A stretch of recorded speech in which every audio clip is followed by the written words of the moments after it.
Filho de imigrante, ele nasceu pobre no bairro da Lapa, região central do Rio de Janeiro, na época em que a cidade ainda era a capital federal. Tinha tudo para não ser nada, mas por conta das suas habilidades comerciais, alcançou uma fortuna de bilhões de reais e montou um conglomerado de empresas de expressivo sucesso que empregam hoje mais de 30 mil pessoas. Será que existe algum brasileiro que nunca ouviu falar de Silvio Santos?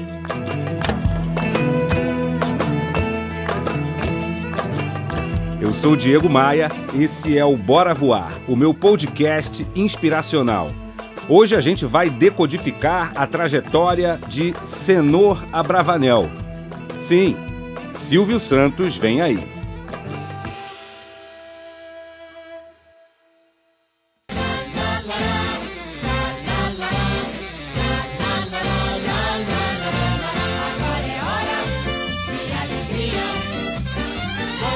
Sempre fui fascinado por Silvio Santos, pela personalidade artística também, mas sobretudo por seu tino empresarial e por sua habilidade de vendas. O cara foi e é, sem dúvidas, um dos maiores vendedores que o Brasil já teve. É por isso que eu decidi iniciar essa nova temporada do Bora Voar com ele. Serão 4 episódios dedicados ao Silvio, liberados às sextas-feiras. E diferente do meu estilo, do meu podcast que você já conhece, o conteúdo passa a ser um estudo de caso mesmo, com minha análise, com minha opinião, te apresentando de forma um pouco mais sofisticada um conteúdo que pode fazer ainda mais a diferença na sua jornada. Minha expectativa é, nos próximos meses, decodificar sempre algum empresário, algum líder empresarial, alguma personalidade do Brasil ou do mundo, sempre com o meu objetivo supremo, que é te ajudar a crescer, te ajudar a evoluir. Você pode escutar esse podcast no seu app de música preferido. Estamos em todos eles. Eu prefiro um aplicativo recém-chegado chamado Orelo. É específico para podcasts, tem muita coisa bacana, mas no app que for, não esqueça de seguir o Bora Voar para ser alertado sobre as publicações. Por falar em seguir, aproveite e me adicione no Instagram, tem link aqui na descrição. E se você quiser receber meus insights de forma ainda mais direta, faça parte do meu canal no aplicativo de mensagens Telegram. Tem link aqui embaixo também. Esse podcast é oferecido pelo CDPV, a primeira escola de vendas do Brasil. Conheça nossos cursos e materiais acessando cdpv.com.br.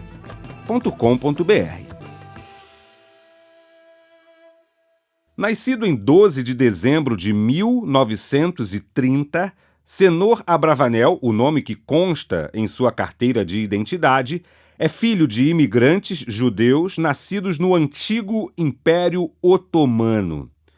Seu pai, Alberto Abravanel, nasceu na cidade de Salônica, que hoje pertence à Grécia. Sua mãe, Rebeca, sobrenome Caro, nasceu em Esmira, na Turquia. Os dois se conheceram no Rio de Janeiro. Eu fiquei curioso e quis investigar como é que um grego e uma turca, ambos de origem humilde, se esbarram meio que por acaso na Avenida Rio Branco e criam um Silvio Santos. Será que sucesso profissional, será que talento, será que a habilidade empreendedora chega até nós pelo DNA? Ou pelas histórias que ouvimos quando crianças? Ou nada disso, mas sim pela forma como cada um de nós vê a vida? Vamos investigar. Nós vamos, a partir de agora, decodificar Silvio Santos. Como é que é? Maoi! Maoi! Não, eu não falo mais isso, eu ainda falo isso. Maoi! Como é que é? Maoi! Prestes a completar a maioridade e decidido que não serviria ao exército turco, o grego Alberto Abravanel, pai do Silvio, decidiu fugir da sua cidade. Ele saiu de Salônica para Atenas, fugido mesmo. Como dizemos por aqui, a chapa naquelas bandas estava quente naquele momento. era o epicentro da Guerra de Independência Turca, uma série de eventos militares e políticos que aconteciam simultaneamente. O momento teve como ponto de partida a dissolução daquele império, que era chamado de Império Otomano. Aí teve a abolição desse império e a criação da República da Turquia. Como se já não bastasse, ainda rolavam diversas tretas paralelas. A Guerra Turco-Armênia, a Guerra Grego-Turca, a Guerra Franco-Turca e ainda fundaram, no meio disso tudo, o movimento nacionalista turco. Era guerra para todo lado, ninguém se entendia, um negócio bem estranho.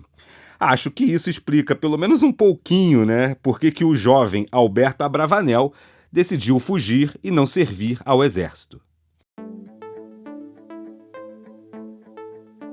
Chegando a Atenas, Alberto se tornou jornaleiro. Mas era um negócio meio que sem perspectivas, sabe? Sem futuro. Ele até conseguia sobreviver, pagar suas continhas, mas viver, ganhar dinheiro, isso seria outra história. Repare, como sempre falo nas minhas palestras, nos meus livros, repare que o ser humano, o habitante do planeta Terra, é movido a um combustível chamado futuro. É movido à perspectiva. A falta desse senso de futuro, de que o amanhã será melhor, é o que faz com que as pessoas busquem novos horizontes, seja qual for o ângulo de visão, como empregado, como empreendedor, como marido, mulher, filhos, estudante. Se não tem futuro, eu não estou entusiasmado. Futuro, meus amigos, é o nosso combustível. E não foi diferente com o jovem Alberto. E que bom, né?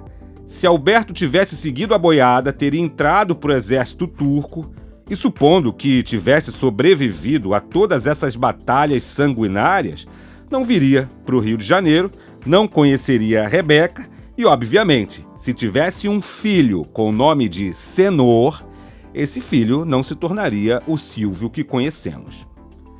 De Atenas, ele resolve pegar um navio em direção a Marsella, no sul da França, para tentar justamente essa vida melhor, para batalhar por esse futuro que me refiro. Uma coisa é certa, Seu Alberto tinha um bom gosto. Poxa. Atenas, Marsella, Rio de Janeiro.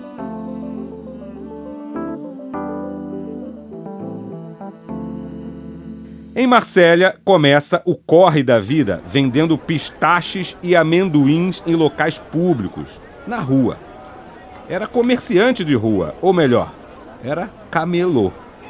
De acordo com o dicionário Aurélio, camelô é um comerciante, um vendedor que se instala provisoriamente em ruas ou calçadas, muitas vezes sem permissão legal, e costuma anunciar em voz alta a sua mercadoria.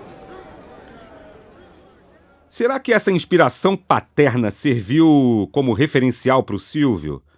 Ou será que Maktub estava escrito? É isso que vamos averiguar nesse primeiro episódio.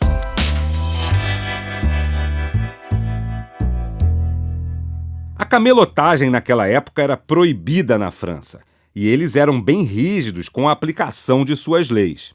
Alberto foi pego camelotando, e, agravado pelo fato de ser imigrante, se deu mal, foi expulso da França. Acompanhado pela polícia francesa, chegou ao porto e tinha um único navio pronto para zarpar. Adivinha qual era o destino desse navio? Isso mesmo, Rio de Janeiro, ou melhor, Distrito Federal, Brasil.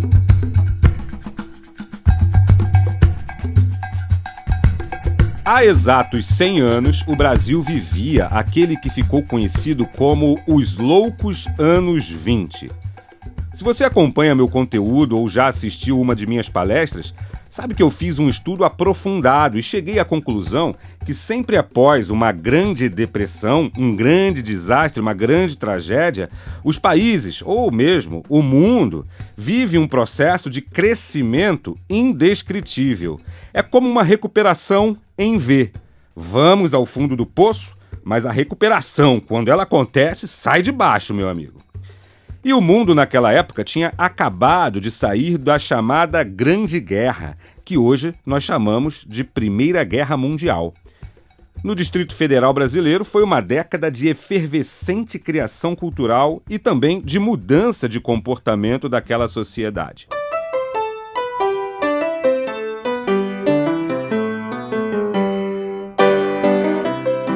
Eram os tempos do jazz, a era de ouro do rádio, do cinema de Hollywood. Nos Estados Unidos, as mulheres conquistavam o direito do voto. Paris era uma festa e o Rio de Janeiro, então capital brasileira, seguia esse embalo. Todos os aspectos da vida urbana, do jornalismo às artes, passando pelos hábitos e pela arquitetura, fervilhavam no balneário carioca como em nenhum outro lugar do Brasil e possivelmente como nenhum outro lugar da América Latina. Nomes como João do Rio, Lima Barreto, Carmen Miranda, Heitor Villa-Lobos, Di Cavalcante circulavam tranquilamente na cidade. Para você ter um cheiro de como aquela época era de fato diferenciada, você pode encontrar acessando diegomaia.com.br/Bora Voar algumas fotos de como era o Rio de Janeiro naquela época. Mas voltando ao que importa, Alberto rumou, sem lenço, mas com documento, justamente para o epicentro dos acontecimentos do promissor lado de baixo da linha do Equador. Uma grande vantagem competitiva, presta bem atenção, uma grande vantagem competitiva do seu Alberto era o fato de ele falar vários idiomas e, por isso, ao desembarcar, logo arrumou um emprego como intérprete, no Porto do Rio. Não precisou nem esquentar muito banco, não. Como consequência quase que natural, ele começou a fazer diversos freelas como guia de turismo pela cidade maravilhosa. Atendia o estrangeiro e ainda fazia esse serviço extra. Nesse meio tempo, ele conhece a futura mamãe de Silvio Santos, Rebeca. Provavelmente, isso é um chutômetro meu, em algum chá das 5, numa das tradicionais confeitarias da cidade, como a Colombo ou a Casa Cavé, que existem até hoje. A família Abravanel criou raízes numa casa simples na Lapa, dentro de um lugar chamado Vila Rui Barbosa. Essa vila não existe mais, ficava exatamente onde hoje está localizada a nova sede da Petrobras, ali na esquina da Rua do Senado com Rua dos Inválidos. Olha, eu pesquisei bastante e localizei somente um único mapa, datado de 1937, que mostra as ruas internas dessa vila, que hoje poderia até ser considerada um grande condomínio de casas. Essa vila era um exemplo naquela época como uma solução ideal para se acabar com os cortiços e com as casas de cômodos e dar uma espécie de residência digna para quem não tinha casa própria.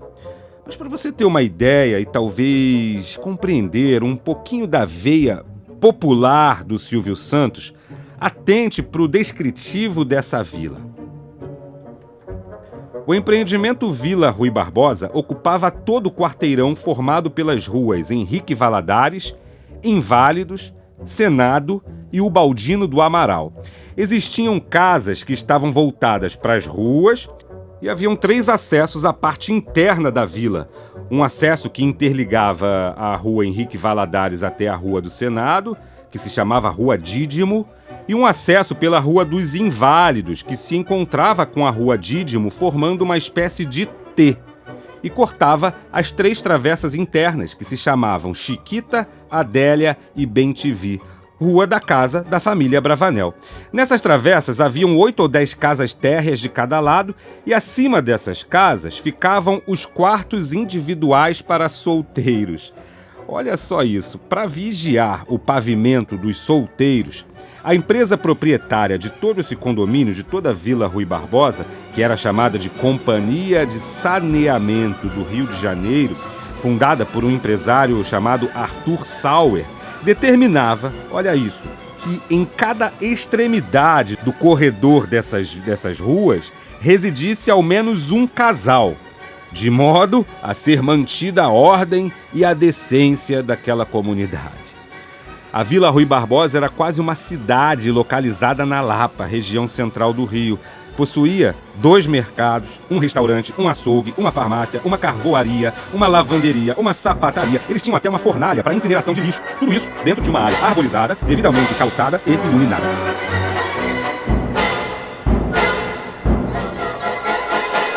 Era um oásis, gente.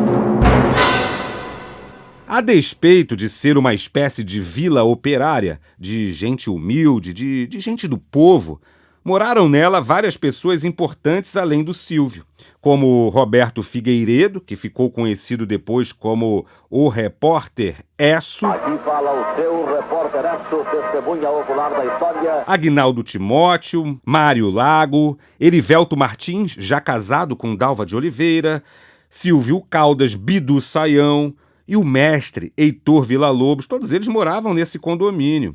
Imagina você morar num condomínio com toda essa gente, com todos esses talentos. A Vila Rui Barbosa começou a ser demolida no início dos anos 70 e somente 2 sobrados, na esquina da Inválidos, conseguiu resistir à demolição, tombados a tempo pelo Patrimônio Histórico Nacional.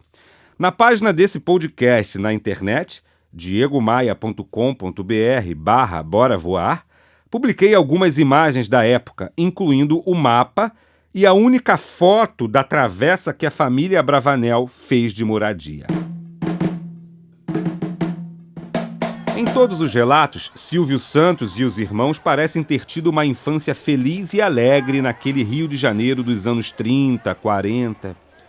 A brincadeira favorita dessa turminha era entrar nos cinemas de graça. Isso mesmo, entrar sem pagar, de penetra. Imagina você, o glamour da Cinelândia de antigamente, cheia de cinemas, palácios, bondes, pessoas bem vestidas, na beca. Como a televisão e o shopping center não existiam, era o cinema a principal diversão das famílias e das crianças naquela época. Deve ter sido bem emocionante para uma criança, de 10, 11, 12 anos, se aventurar nessa jornada de passar a maior parte do seu tempo livre no Cine Capitólio, no Cine Rex, no Cine Paté, no Odeon. Eram tantos cinemas. Naquela época, o Rio de Janeiro, capital federal, chegou a abrigar quase 200 cinemas de rua. Isso mesmo, 200. Hoje esse número pode ser contado com 1 ou 2 mãos no máximo.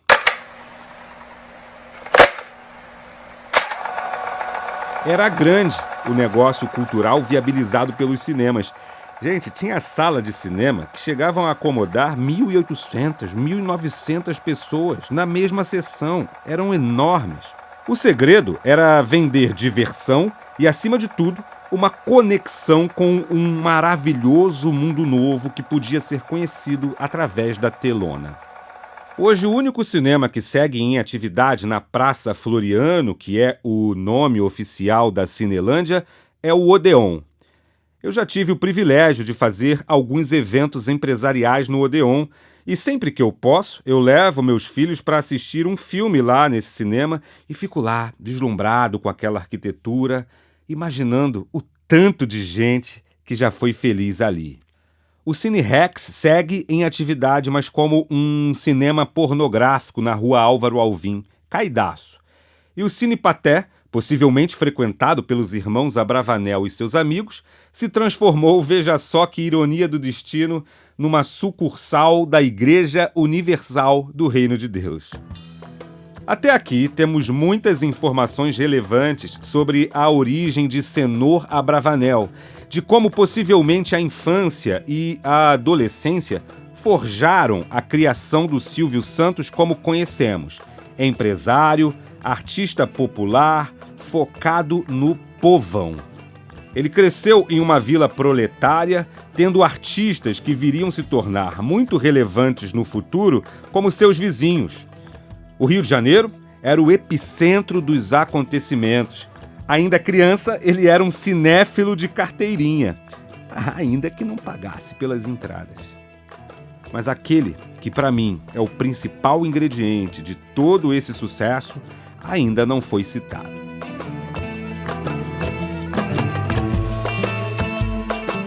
Alberto e Rebeca tiveram 6 filhos, 3 homens e 3 mulheres.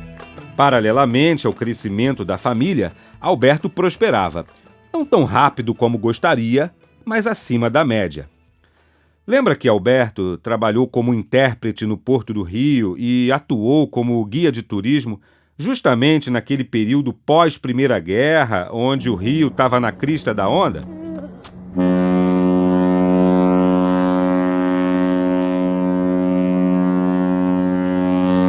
Como não existiam aviões, o acesso se dava exclusivamente pelo porto onde Alberto dava expediente. Mesmo com os custos para manter uma família com 6 filhos pequenos, Alberto economizou grana o suficiente para abrir uma lojinha de souvenir justamente na Praça Mauá, bem em frente ao cais. Olha que ideia genial, pensa comigo, um potencial tremendo. Era uma lojinha de artigos para turistas que vendia bandejas com borboletas incrustadas, peças de artesanato em madeira, aqueles colares de pedras coloridas semi-preciosas, dentre várias outras coisas. Uma loja típica para atender a turistada louca para conhecer e levar uma lembrancinha da cidade maravilhosa. Com o tempo, Alberto passou a vender também no atacado. Ele passou a negociar com os tripulantes dos navios que compravam aqueles artigos para revendê-los em outros países, tal qual como faziam quando aportavam no Rio. Olha só, Alberto Abravanel criou o que hoje chamamos de atacarejo, só que de lembrancinhas turísticas. Tudo que te contei até aqui retrata uma família humilde, chefiada por um patriarca trabalhador que não media esforços para melhorar, para progredir, para ganhar dinheiro. Mas como aqui a pauta é vida real e não ficção, esqueça o roteiro da família perfeita, esqueça o roteiro do comercial de margarina. Lembra que eu estou falando de uma época pós-guerra, onde o Rio era a bola da vez, a coqueluche dos trópicos. Os cassinos chegaram também, trazendo entretenimento para homens ricos e pobres, afeitos ao jogo e a outras coisitas mais. Alberto foi fisgado pelas casas de jogos, pelos cassinos, que naquela época eram liberadíssimos na antiga capital federal brasileira. Tinha cassino grande, cassino pequeno, cassino para rico, cassino para pobre, cassino glamour. Já na era Vargas, no iniciozinho da era Vargas, existiam cerca de 70 cassinos no Rio de Janeiro. Esses estabelecimentos se consagraram no Brasil não apenas pela oferta de jogos de azar, mas também pela exibição de espetáculos, de shows, de orquestras.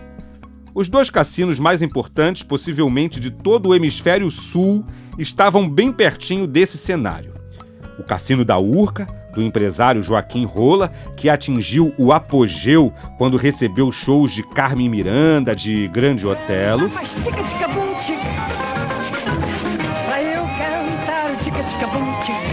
E o cassino que ficava ali no Copacabana Palace. O negócio de cassinos era tão louco que, olha só isso, o Cassino da Urca tinha como um diferencial um serviço de barcos que ficava ali à disposição para transportar pessoas para o cassino de Icaraí, em Niterói. Afinal, o Rio está separado de Niterói pela Baía de Guanabara. Toda aquela fartura, toda aquela grandeza, todo aquele glamour, todo aquele esplendor enfeitiçou muita gente. Dentre elas, Alberto Abravanel. No livro A Fantástica História de Silvio Santos, escrito de forma primorosa pelo jornalista Arlindo Silva e publicado no ano de 2002, Silvio deu alguns depoimentos, dentre eles um depoimento duro que retrata esse momento difícil na vida de sua família. Abre aspas. Peraí, é claro que eu queria ler essas aspas imitando a voz do Silvio, mas aqui o talento para imitações passou longe e eu vou te privar desse infortúnio. Tá bom. Abre aspas, Silvio Santos fala. Era um drama, porque tudo o que meu pai ganhava na loja de dia, gastava de noite no cassino. Acabou perdendo a lojinha da Praça Mauá. Eu tinha 14 anos naquela época.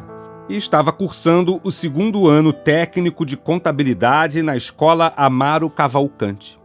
Aborrecido com a situação, eu saí da escola e comecei a me virar. Depois de 2 meses, voltei às aulas. Já ganhava algum dinheiro apostando nos caras que jogavam sinuca nos bares da Lapa. Meu pai sabia disso, mas fazia de conta que não sabia de nada. Ele era muito camarada, eu gostava dele. Minha mãe, sim, minha mãe era braba. Eu apanhava dela. Ela dizia: vai ter de trabalhar, senão não vai ter o que comer e ainda vai apanhar mais. Foi então que eu resolvi ser camelô. Já havia dado umas olhadas nos camelôs da Avenida Rio Branco e da Rua Uruguaiana e cheguei à conclusão que não seria difícil vender aquelas bugigangas. Fecha aspas. Aqui a gente percebe a essência da formação empreendedora do Silvio. Nessas aspas podemos encontrar simplicidade, encontramos também a necessidade de trabalhar e uma genuína vontade de mudar a situação que vivia. Claro, com um tempero carioca, que pode ser observado nesse jeitinho mais escorregadio de tocar a vida. Esse tema de desistir da escola e retornar poucos meses depois também sinaliza uma certa responsabilidade com os padrões, sobretudo na capital federal na década de 1940. Mas o despertar para a camelotagem não veio assim como um relâmpago, não veio assim de um dia para o outro. O fato é que, com a derrocada de seu pai, ele estava pressionado para ganhar a vida, num jogo em que a sua própria existência estava ameaçada pela fome e pela miséria. Não dava mais para ser sustentado por seu velho, teoricamente falido, que ainda tinha que bancar os irmãos mais novos. Antes de decidir por seu caminho, ele fez o que toda boiada faz. Com 15 anos, foi procurar emprego no comércio, procurou nos bancos, nas repartições públicas e fez uma descoberta. Os salários ofertados para um adolescente como ele eram muito baixos e aí que cai a ficha. Cenor começou a imaginar outras maneiras, convencionais ou não, tradicionais ou não, para faturar a sua prata. O ano era 1945. Ele tinha 15 anos. Finalzinho do chamado Estado Novo. E se você não viveu aquela época e também não deu muita atenção para as aulas de história, é importante fazer um review muito curtinho, muito breve. Trabalhadores do Brasil, aqui estou, como de outras vezes, para compartilhar das vossas comemorações e testemunhar o apreço em que tem o homem de trabalho como colaborador direto da obra de reconstrução política e econômica da pátria. Getúlio Vargas foi deposto justamente nesse ano, 1945. Essa primeira fase de Vargas no poder era ditatorial. Ele havia assumido o poder brasileiro justamente no ano que Silvio nasceu, 1930, e por 15 anos proibiu eleições diretas. Esse foi um dos grandes exemplos brasileiros de antidemocracia. Mas nesse ano de 1945, Vargas foi deposto e as eleições para presidente da República, buscando justamente o sucessor de Getúlio, foram marcadas para o ano seguinte, 1946. Pensa nesse momento, o brasileiro estava eufórico com aquilo porque já não votava há 15 anos. E aí, eu vou abrir novamente aspas para uma declaração do Silvio, também para o livro do Arlindo. Abre aspas. Eu ia passando pela Avenida Rio Branco quando vi um homem gritando, vendendo capinhas de plástico para colocar os títulos de eleitor que estavam na gaveta das pessoas há 15 anos. Esse cidadão vendia aquilo com enorme facilidade. Todo mundo comprava aqueles porta-títulos por 5 cruzeiros. Quando o camelô acabou de vender uma remessa de carteirinhas, eu saí atrás dele, de mansinho, para ver onde é que ele ia buscar mais. Ele comprava as carteirinhas no atacado, numa loja da rua Buenos Aires, e ganhava mais de 50% com a venda aos pedestres. Assim que ele se afastou da loja, eu resolvi entrar e comprei uma única carteirinha por 2 cruzeiros, que era a única moeda que eu tinha. Vendi a carteirinha na avenida, dizendo para as pessoas que era a última. Aí fui buscar mais duas, coloquei uma no bolso e sacudi a outra no ar, dizendo que era a última, e vendi rápido. Em seguida, dei alguns passos, disfarcei, demorei alguns instantes e tirei a outra do bolso, coloquei para o alto e anunciei no meio daquelas pessoas que era a última carteirinha. Vendi rapidão também. Então fui até a loja fornecedora e comprei outras, vendi todas. Depois mais e mais. E foi assim que eu me tornei camelô. Dizem que aquela moeda de 2 cruzeiros com a qual eu comprei a primeira carteirinha foi a moeda do tio Patinhas. Meu ponto preferido como camelô era a Avenida Rio Branco, esquina com 7 de setembro. Fecha aspas.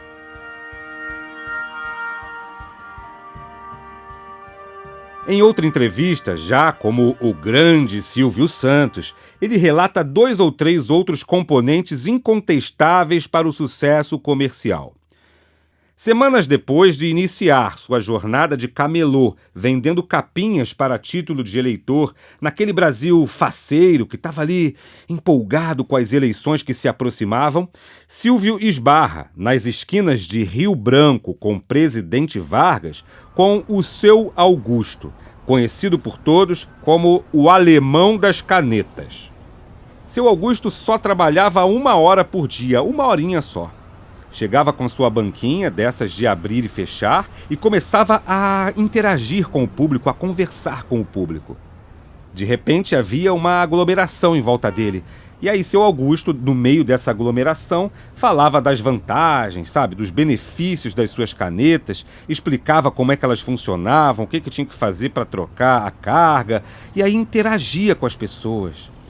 De acordo com os relatos do jovem Senor, em instantes o alemão esgotava todo o seu estoque. Se outro camelô pegava aquelas mesmas canetas, não tinha o mesmo sucesso, não conseguia vender com toda aquela facilidade com que seu Augusto vendia. Foi quando veio aquele insight que todo empreendedor tem quando se vê de frente com uma grande ideia, com uma big idea. Aquela excitação, aquele calafrio, aquela vontade de parar tudo para se dedicar àquela ideia a partir de agora. Silvio colou no Alemão das Canetas. Todo santo dia ele ia lá ver como que o seu Augusto trabalhava.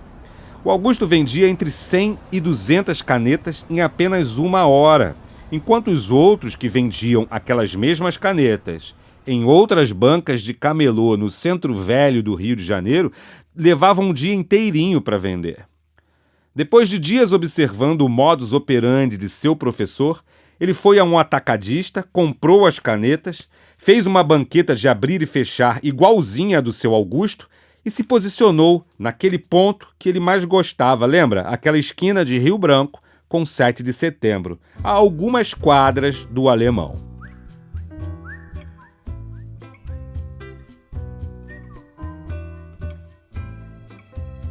E aí, senhoras e senhores, foi que o lado artístico começou a fluir. Para chamar a atenção dos pedestres, Silvio fazia pequenas mágicas com moedas e baralhos, pequenos truques de entretenimento para vender o seu produto, que eram as canetas.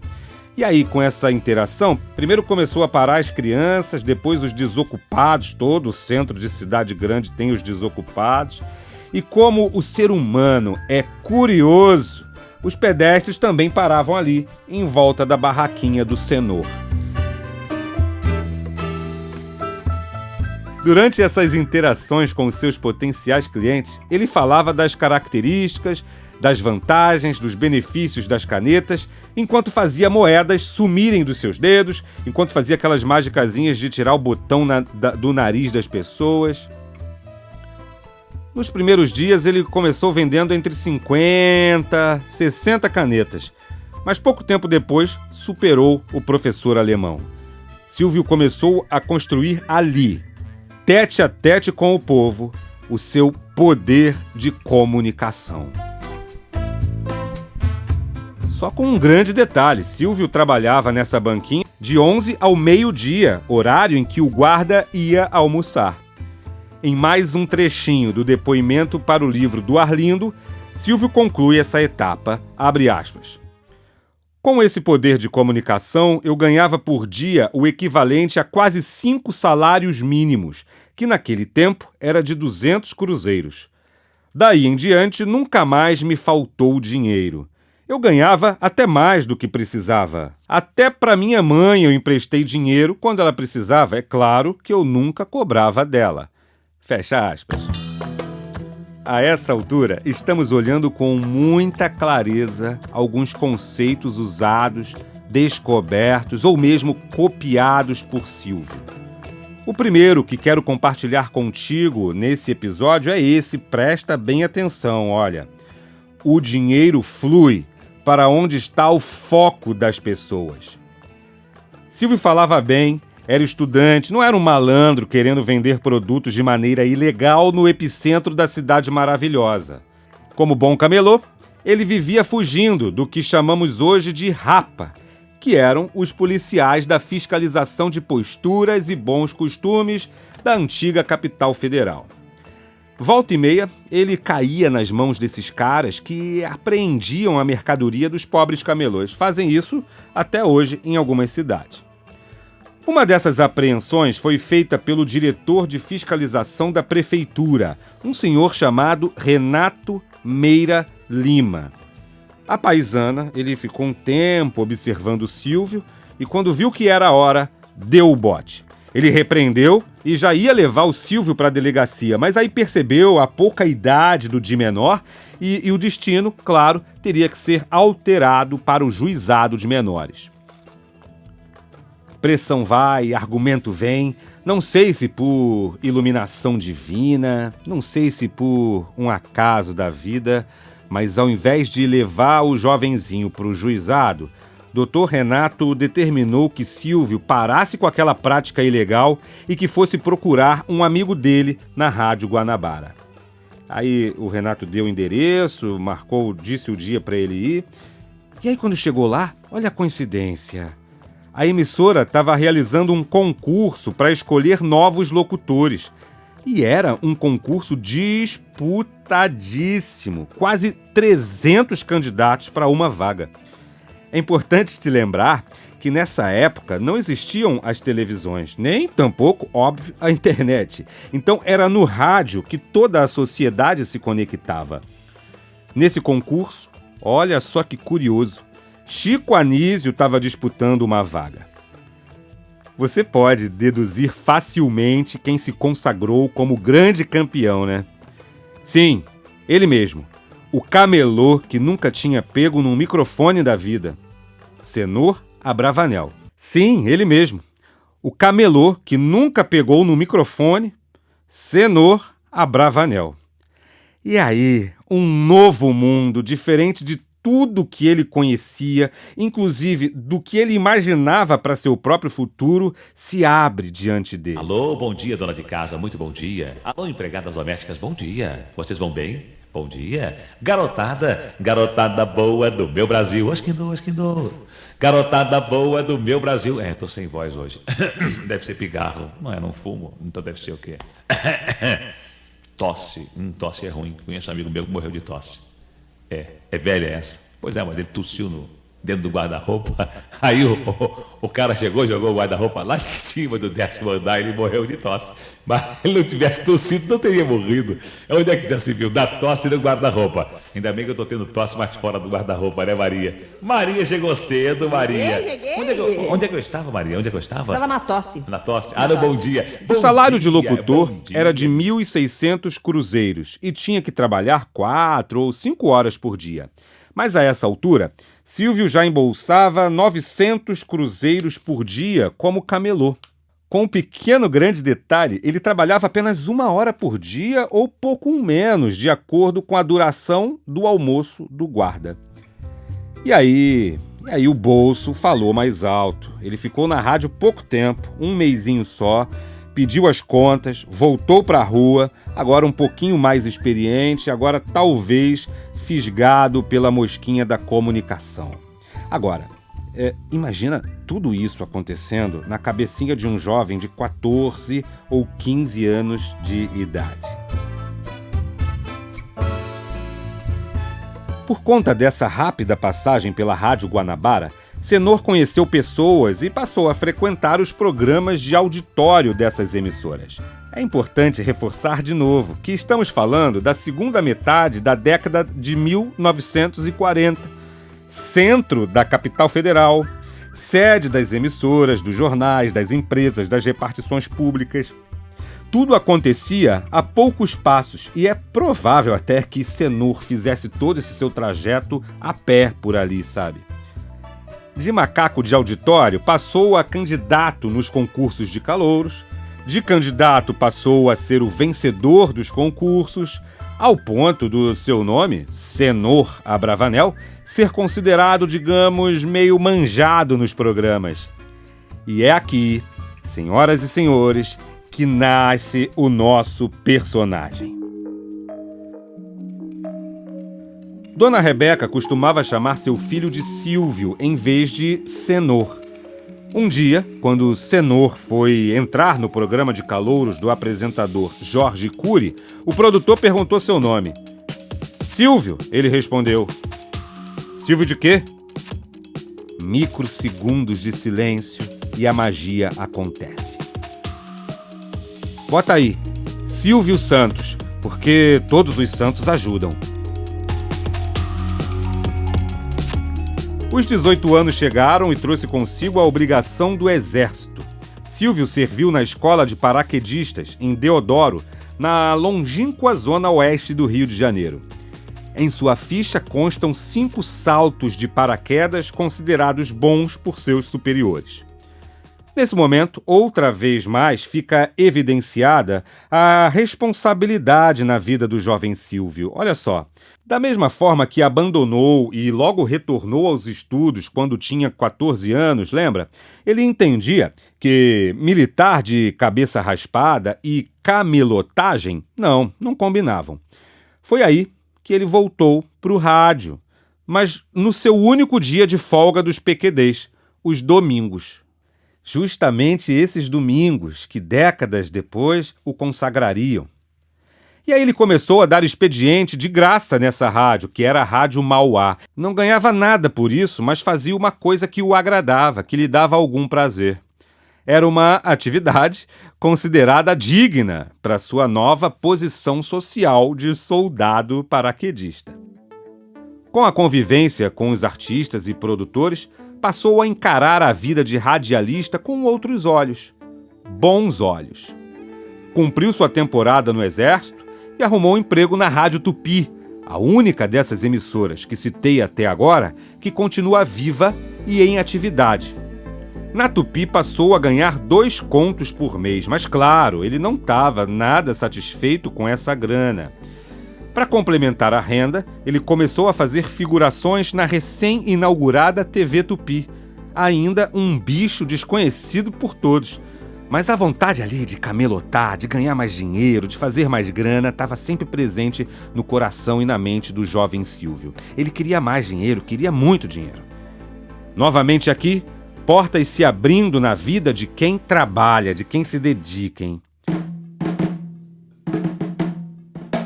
Ao invés de ir gritar e fazer truques na Rio Branco, Silvio encontrou outra solução pela qual ganharia mais dinheiro, com talvez mais dignidade. Ele passou a vender cortes de fazenda, passou a representar marcas de relógio, de joias, de colares, de sapatos sob medida. Ele fazia isso visitando as repartições públicas, os escritórios do centro da cidade. E aí ele deixou as ruas, a venda receptiva, na qual a gente fica esperando o cliente chegar, e passou a ir até os seus potenciais clientes numa espécie de venda ativa. Só então passou a ganhar bem novamente. Ele trabalhava na rádio e se dedicava aos outros negócios, esses negócios de representação nas horas vagas. Até que deixou a Rádio Tupi e passou a ganhar bem novamente, agora como locutor fixo da Rádio Continental, que possuía estúdios em Niterói. Próxima saída, 13h40, lancha Santa Rosa. Próxima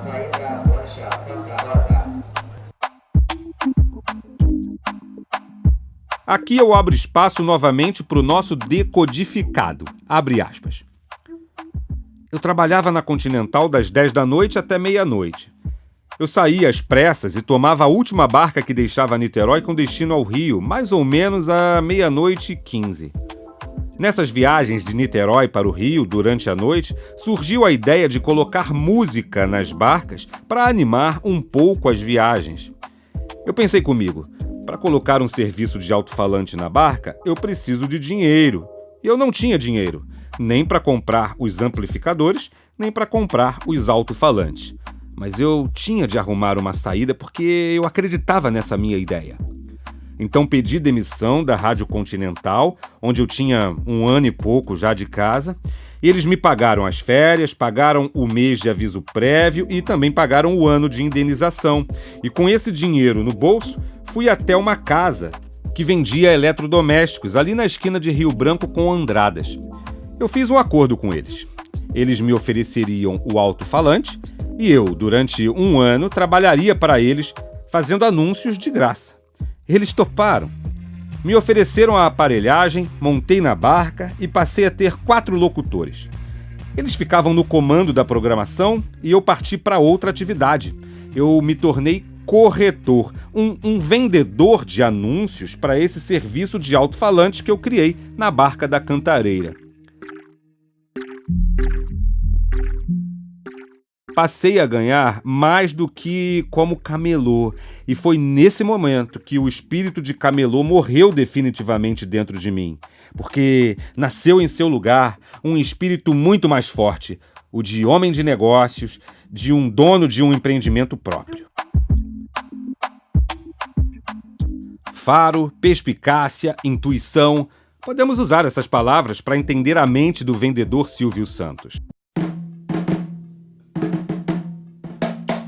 Tomando conta do simplório serviço de alto-falante que criou, farejou que as pessoas sentiam falta de um bar vendendo bebidas e guloseimas nessas barcas. E aí, com a devida permissão da Companhia Cantareira, Silvio procura a cervejaria Antártica para tentar conseguir ali uma permuta com os móveis, com as tinas de gelo, para esse novo empreendimento que tinha ali um diferencial muito curioso. Os anúncios não se dariam somente no alto-falante puro, mas também, olha isso, no jogo de bingo que ele faria em todas as travessias. No meio da viagem, ele parava o som e começava o bingo. Para participar, bastava a pessoa comprar um Guaraná Antártica ou uma cerveja Antártica, que na parte de trás do ticket, no verso do ticket, tinha lá o cupom, a ficha do bingo. E tinha prêmios também. Quem fizesse a linha de cima ganhava uma bolsa de plástico. Quem fizesse a de baixo ganhava um quadro da Última Ceia. E quem fizesse a cartela inteira ganhava o grande prêmio do bingo do Silvio, uma jarra que custava cerca de 100 cruzeiros. Esse experimento com o bingo funcionou inicialmente aos domingos, na barca que levava as pessoas para passear na ilha de Paquetá, que fica no meio da Baía de Guanabara, e o trajeto levava mais tempo para ser percorrido se comparado com a barca Rio-Niterói. Olha, o negócio deu tão certo, mas tão certo, que o Silvio logo se tornou no primeiro freguês da Antártica do Rio de Janeiro. Primeiro, no sentido de ser o freguês individual, o cliente individual, que mais vendia refrigerantes e cervejas. Foi aí que fez amizade com o diretor da cervejaria, que embora trabalhasse no Rio, era paulistano. Um belo dia, a barca sofreu um acidente e teve o eixo quebrado e foi para o estaleiro. Como consequência, Silvio ficou sem o seu bingo. Então foi até a Antártica avisar que durante 3 meses, tempo em que a embarcação devia ficar em reparos, ele não poderia fazer a propaganda da companhia, aquele que tinha sido negociado na permuta. O diretor da Antártica, que, lógico, buscaria criar vínculos afetivos e efetivos com o seu melhor cliente, entendeu a situação e convidou Silvio para ir a São Paulo com ele fazer um passeio. Foi o tempo dele ir em casa pegar um terno escuro e embarcar no carro do diretor da Antártica rumo a São Paulo. O resto, meus amigos, o resto é a história. E vamos conferir o desdobramento dessa história nos próximos episódios do Bora Voar. Na edição de hoje eu quis fazer um recorte das origens do Silvio para a gente entender as bases que nortearam seus pensamentos e ações e também buscar entender como é que o seu berço, como é que o berço da sua família podem ter influenciado no resultado de sua jornada. Se você mantiver tua mente aberta, poderá observar os grandiosos ensinamentos que pudemos extrair do episódio de hoje. Vamos a eles, só fazendo um resumo aqui. O primeiro, a solução intrínseca para tudo na vida está evidenciada outra vez mais neste podcast. Vender é o antídoto para quase todos os males. Grava isso. Vender é o antídoto para quase todos os males. Você que acompanha meu trabalho sabe que sou palestrante, escritor, comunicador, empresário. Tenho diversos papéis na minha vida, mas sempre que me apresento eu digo que eu sou vendedor, porque aqui está o eixo, aqui está a espinha dorsal da fantástica história do Silvio. Vender, saber vender, ter orgulho de vender. Segundo ensinamento, não adianta ter o melhor produto, o melhor serviço, a melhor entrega, um layout bonitão, se você não consegue chamar a atenção das pessoas, se você não consegue prender o foco das pessoas.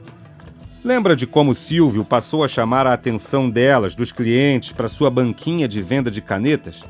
Ele criou uma atmosfera vendedora, simplista, que reunia as pessoas ao redor dele, que causava curiosidade, que causava desejo de descobrir alguma coisa. A mesma sistemática foi colocada em prática na história do bingo da Barca Cantareira.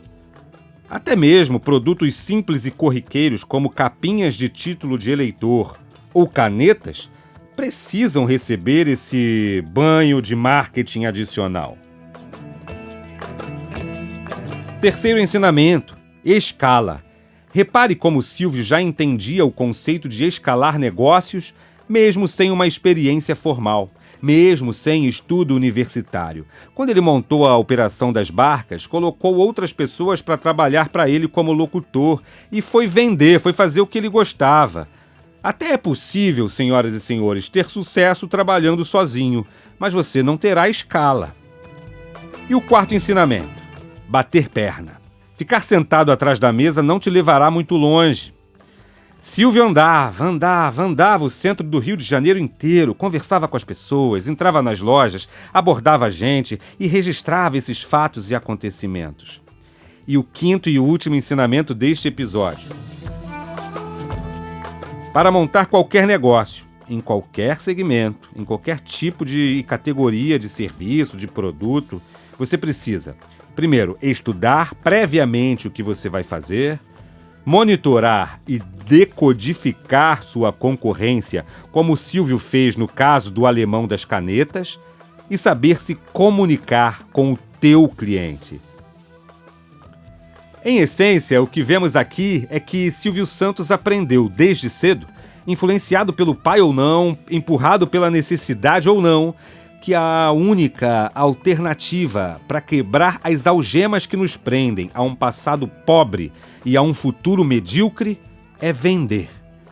É claro que o gosto por falar em público, a ausência de timidez, isso tudo foi importante pro Cenor, foram diferenciais competitivos. Da mesma forma que o fato de ser poliglota ajudou o seu pai 2 décadas antes. Eu aprendi com o Silvio Santos, lendo suas biografias e estudando para esse primeiro dos 4 episódios que pretendo produzir para decodificá-lo, que é fundamental construirmos essas fortalezas, isso que eu chamo aqui de diferencial competitivo. Eu tenho minhas fortalezas, você tem as suas fortalezas. O importante mesmo é a gente identificar e lapidar esses diferenciais, que não precisam, olha só esse detalhe, não precisam ser inéditos, mas precisam ser genuínos, precisam ser verdadeiros. No próximo episódio, vamos decodificar o empreendedor Silvio Santos. Vamos detalhar suas empresas e seu modelo peculiar e exótico de gestão.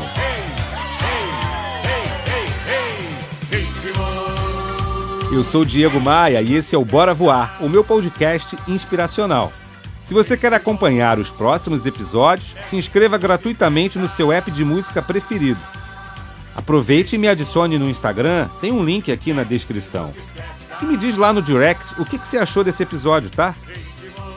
Conforme eu prometi no decorrer de hoje, não esquece que tem conteúdo extra no site do programa, diegomaia.com.br/Bora Voar. Esse episódio é apresentado por CDPV Escola de Vendas.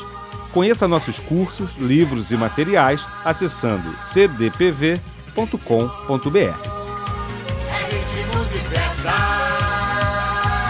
Bora voar? Bora voar?